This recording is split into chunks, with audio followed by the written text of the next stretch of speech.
Good evening. आज आज आप लोगों को हम प्रत्ययवर्ती धारा से आरसी परिपथ और आरएल परिपथ की प्रतिबाधा प्रतिघात है ना। प्रतिघात और प्रतिबाधा आप लोग उसमें 7 चैप्टर में पढ़ेंगे। उसमें से प्रतिघात वाले पूरे एक एक सर्किट में आर परिपथ, एल परिपथ, सी परिपथ, एक एक एलिमेंट होने पर प्रतिघात होता है। और 2 एलिमेंट हो, यानी आरसी हो या आरएल हो या एलसी हो या एलसीआर हो, 3 या 2 एलिमेंट होने पर वही प्रतिबाधा होता है। ठीक है। यदि आप प्रतिघात और प्रतिबाधा क्या होता है इसको जानना चाहते हैं तो आप पीछे के लेक्चर को देख सकते हैं। प्रतिघात प्रतिबाधा के बारे में डिफिनेशन उसकी बताया जा चुका है। अब हम आज ये बताना चाहेंगे, जैसे आरएल सर्किट है और आरसी सर्किट है तो उसकी प्रतिबाधा कैसे लाएंगे, है ना। तो आरएल परिपथ की प्रतिबाधा, आरएल परिपथ की प्रतिबाधा, इसको जानने के लिए थोड़ा यहाँ साइड में आप लोगों को बता दें जो पीछे लेक्चर में पढ़ाया जा चुका है। और ये ज़रूर आप लोग ये ध्यान दीजिए कि इसको पढ़ने के लिए प्रतिघात आप लोगों से आना चाहिए। जब भी इसको पढ़ना होगा तो उसके पहले प्रतिघात को ज़रूर पढ़ें, तब इस टॉपिक को समझेंगे, नहीं तो कुछ भी समझ में नहीं आएगा। यानी ये टॉपिक आप तभी पढ़ सकते हैं जब भी इसको पढ़ने का मन होगा तो पहले आप प्रतिघात वाला टॉपिक ज़रूर पढ़िएगा, तब ये समझ में आएगा। आर परिपथ में ये आपको बता दें, इसको बोला जाता है आर प्रतिरोध। ये क्या है? प्रतिरोध है। इसको क्या बोलते हैं? प्रतिरोध।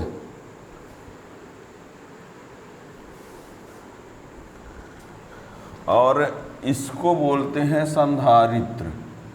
क्या बोलते हैं? संधारित्र। और इसको बोलते हैं प्रेरकत्व। क्या बोलते हैं? प्रेरकत्व। तो जब किसी प्रत्ययवर्ती विद्युत परिपथ में इन तीनों में से कोई एक ही रहता है तो उस परिपथ का प्रभावी प्रतिरोध प्रतिघात कहलाता है।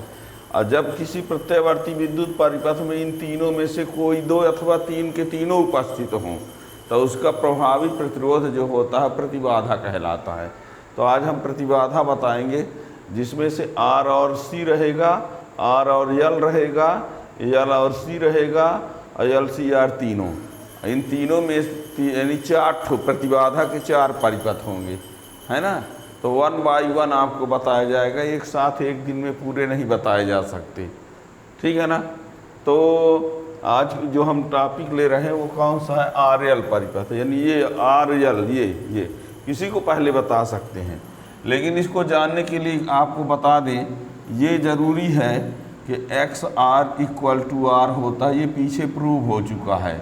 एक्स सी बराबर 1/ओमेगा सी होता है। एक्स एल इक्वल टू होता है ओमेगा एल, है ना।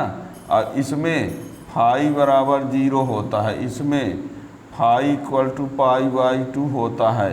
इसमें फाई इक्वल टू π/2 होता है। इसमें वी आर आई समान कला। इसमें वी सी आई से पश्चगामी। और इस वाले में वी एल आई से अग्रगामी। ये आपको पता होना चाहिए।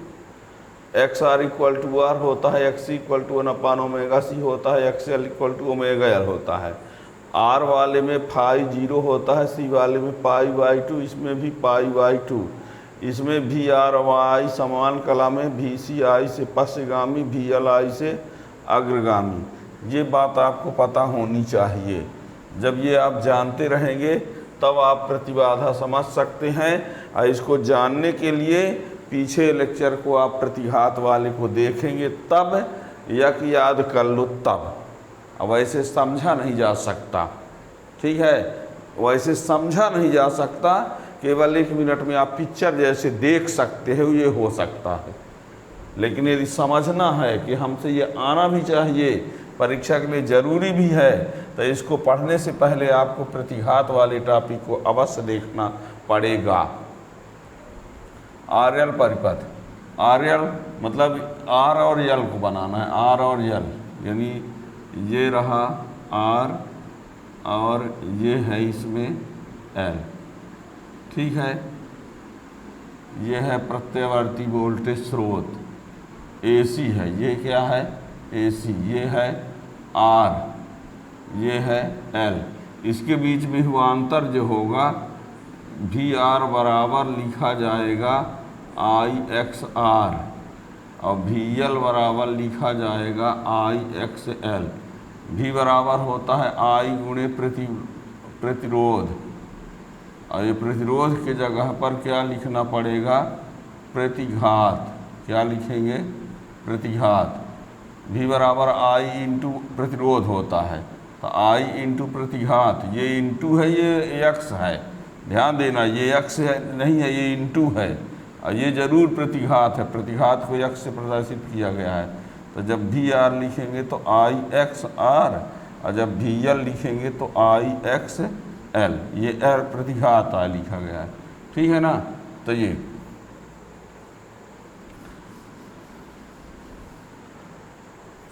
हाँ, ये भी आर आई समान कला में होते हैं, वी एफ सी आई से पीछे होता है, वी एल आई से आगे होता है, कितने कोण पर, ये 0 0, ये समान कला में इनसे 0 कोण, और ये अग्रगामी तो π/2 से, पश्चगामी तो भी π/2 कोण से।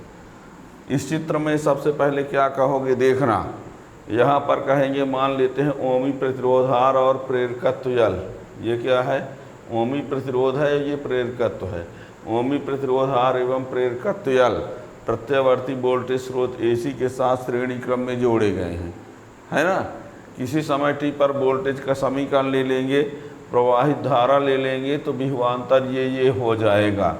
फिर आप देखेंगे 3 राशि रहेंगी, वी आर रहेगा, वी एल रहेगा और आई, क्या रहेगा वी आर रहेगा, वी एल रहेगा, आई। तो वी आर का आई से क्या संबंध है, वी आर का आई से क्या संबंध है समान कला का। वी एल आई से कैसा संबंध है, वी एल आई से अग्रगामी, कितने कोण से अग्रगामी है π/2 से, ठीक है ना। तो ये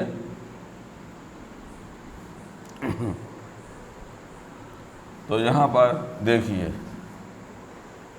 फिर हम क्या करेंगे, इसका स्टेप सुन लीजिए।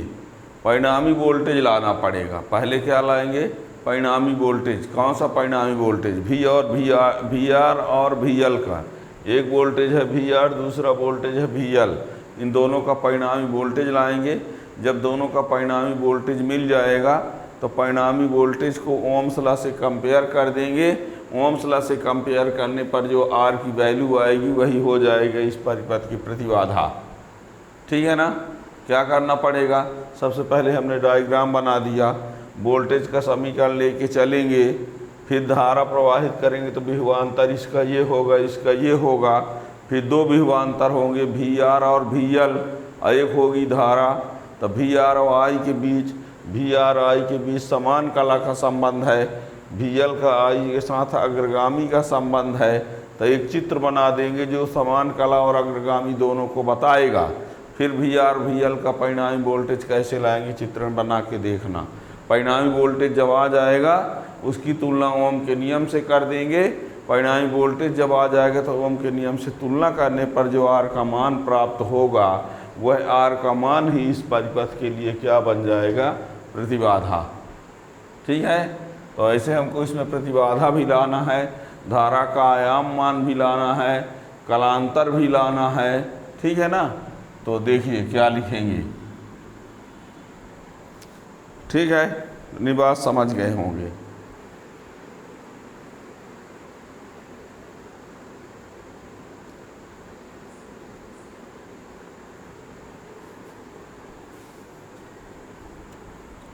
तो देखिए मान लिया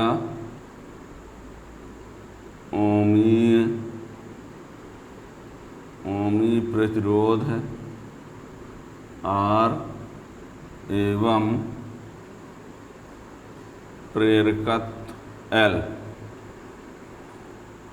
प्रत्यावर्ती वोल्टेज स्रोत AC के साथ श्रेणी क्रम में जोड़े गए हैं। श्रेणी क्रम में जोड़े गए हैं। किसी समय t पर प्रत्यावर्ती वोल्टेज का समीकरण V बराबर V0 sine omega t।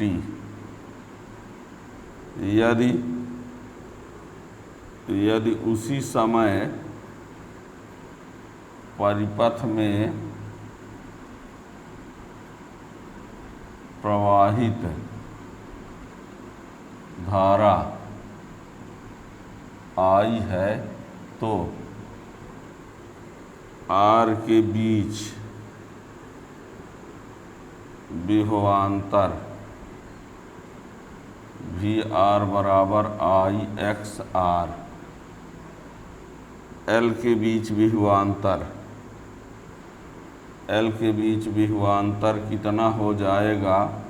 VL बराबर IXL। ये अब VR, VL और I, अब VR व I समान कला में होते हैं। कहोगे कैसे सर? तो ये प्रूव किया जा चुका है प्रतिघात वाले टॉपिक में। VR व I समान कला में होते हैं, किंतु VL धारा I से π/2 कोण पर अग्रगामी होता है। और जब ऐसा है तो देखिएगा, ये है I, ये है VR और ये है VL। ये OA जो है वो VR है, ठीक है, और OB जो है वो VL है। ये यहाँ से यहाँ तक OA जो है VR है, ठीक। VR I समान कला में है तो एक लाइन में, VL I से अग्रगामी है π/2 पर, तो ऊपर बना दिए। अब इन दोनों का हमको परिणामी चाहिए, तो इन दोनों का परिणामी लाने के लिए हमको इसको बना दिए और इसको बोल रहे हैं परिणामी, और ये है यहाँ पर कलांतर, ठीक है। क्या किया हमने? VR और I समान कला में होते हैं तो VR I को एक लाइन में बना दिया। VL I से π/2 कोण पर अग्रगामी होता तो VL को ऊपर बना दिया। अब एक वोल्टेज है VR, दूसरा वोल्टेज है VL, तो इन दोनों का परिणामी ये होगा, इसको भी लगा सकते हैं। अब इसका परिणामी लाने के लिए सदिश योग का समांतर चतुर्भुज नियम से आएगा, चाहे आप भले कह दो कि पाइथागोरस प्रमेय से। यानी हम V का मान निकालने के लिए VR square plus VL square लगा देंगे, ठीक है ना। पर ये सदिश योग के समांतर चतुर्भुज नियम से वास्तव में आता है। वो ये है कि VR square plus VL square plus 2VR VL कास π/2, कास VR square plus VL square plus 2VR VL कास π/2। अब कास π/2 0 हो जाएगा तो इतना बचा, तो चाहे इसको पाइथागोरस प्रमेय से समझ लो, पर हकीकत है सदिश योग का समांतर चतुर्भुज नियम है, ठीक है ना। तो यदि VR और VL का परिणामी वोल्टेज हम भी मानते हैं, VR और VL का परिणामी वोल्टेज यदि भी मानेंगे तो देखना क्या लगा देंगे अब।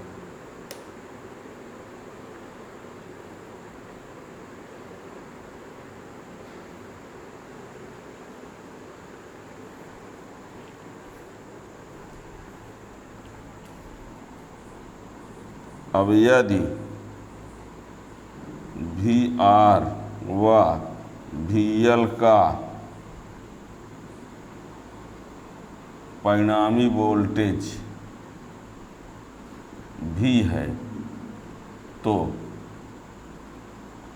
V बराबर under root V R square plus V L square. अब वी आर को क्या लिख सकते हो, वी आर को क्या लिख सकते हो, आई एक्स आर का स्क्वायर। अब वी एल को क्या लिख सकते हो, आई एक्स एल का स्क्वायर। फिर क्या करें, आई को बाहर ले लीजिए तो ये हो जाए X R square plus X L square. ठीक है, आपने क्या किया, वी आर यहाँ पर ये एक्स आर की वैल्यू क्या होती है, एक्स आर इक्वल टू होता है R, X L equal to क्या होता है ओमेगा एल। तो यही हो जाएगा आई कॉमन करके ये R square plus omega square L square. ये है समीकरण नंबर 4। ये क्या आया, परिणामी वोल्टेज आया है। ये क्या आया है, परिणामी वोल्टेज। यदि सब परिणामी वोल्टेज की तुलना हम ओम के नियम से करेंगे, क्या क्या हुआ फिर से सुनना। आर और एल श्रेणी क्रम में जुड़े हैं, धारा आई प्रवाहित होगी तो विभवांतर ये होगा वी आर आई के साथ समान कला में है, वी एल आई के साथ पाई बाई 2 कोण पर आगे है। सब प्रूव है पीछे वाले लेक्चर में। समान कला में है तो एक लाइन में बना दिया, अग्रगामी है तो ऊपर कर दिया। इसका परिणामी वोल्टेज ये हुआ जो कि ये आया। अब हम इसकी तुलना ओम के नियम से करेंगे, देखना, समझने का प्रयास करना। यदि हम इसकी तुलना इससे करेंगे तो भी के जगह पर भी है कि नहीं, आई के जगह आई है कि नहीं, तो आर के जगह ये पूरा पद आएगा, आर के जगह पर पूरा पद आएगा। तो जो आर के जगह पर ये आ रहा है वही कहलाएगा प्रतिबाधा। ये रहा परिणामी वोल्टेज। इसकी तुलना किससे करें, ओम के नियम से। ओम के नियम से तुलना करेंगे तो V बराबर V है, I बराबर I है, R के जगह इतना पद है। अब R का मान जो आएगा वही इस परिपथ की क्या होगी, प्रतिबाधा होगी। ठीक है ना। तो आगे हम लिखेंगे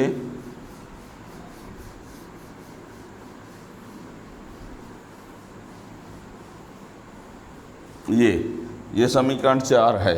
लिखते हैं, यदि समीकरण 4 की तुलना ओम के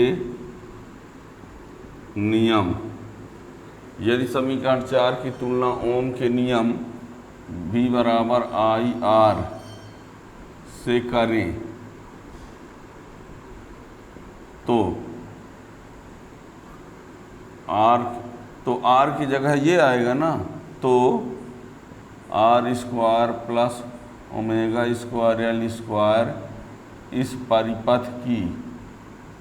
परिपथ की क्या होगी, प्रतिबाधा होगी। अतः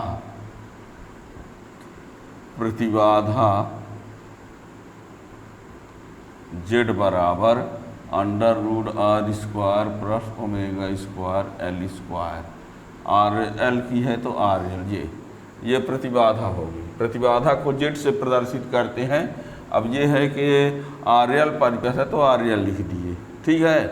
अब यहाँ पर हम धारा का आयाम मान भी ला दें, धारा का आयाम मान। तो धारा का आयाम मान I0 बराबर V0 बटे जेड। तब V0 बटे जेड का वही मान R square plus omega square L square. ये है धारा का आयाम मान। ये है आर एल परिपथ की, ये है प्रतिबाधा ये है धारा का आयाममान, ये है परिणामी वोल्टेज। अब हमको आई और भी के बीच कलांतर लाना है, तो आई मीन्स ये है, भी यानी ये, इनके बीच का कलांतर यानी फाई का मान। क्या लाना है? फाई का मान। इस फाई के मान को लाने के लिए क्या करेंगे देखना। अब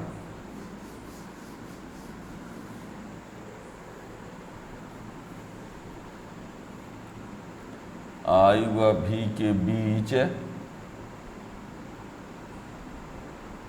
कलांतर, तो यहाँ पर हमको वी आर और वी एल पहले से पता है। सुनना, वी आर और वी एल पहले से पता है, तो इन दोनों के बीच त्रिकोणमिति संबंध, तो इस कोण के लिए ये लंब है, ये आधार है।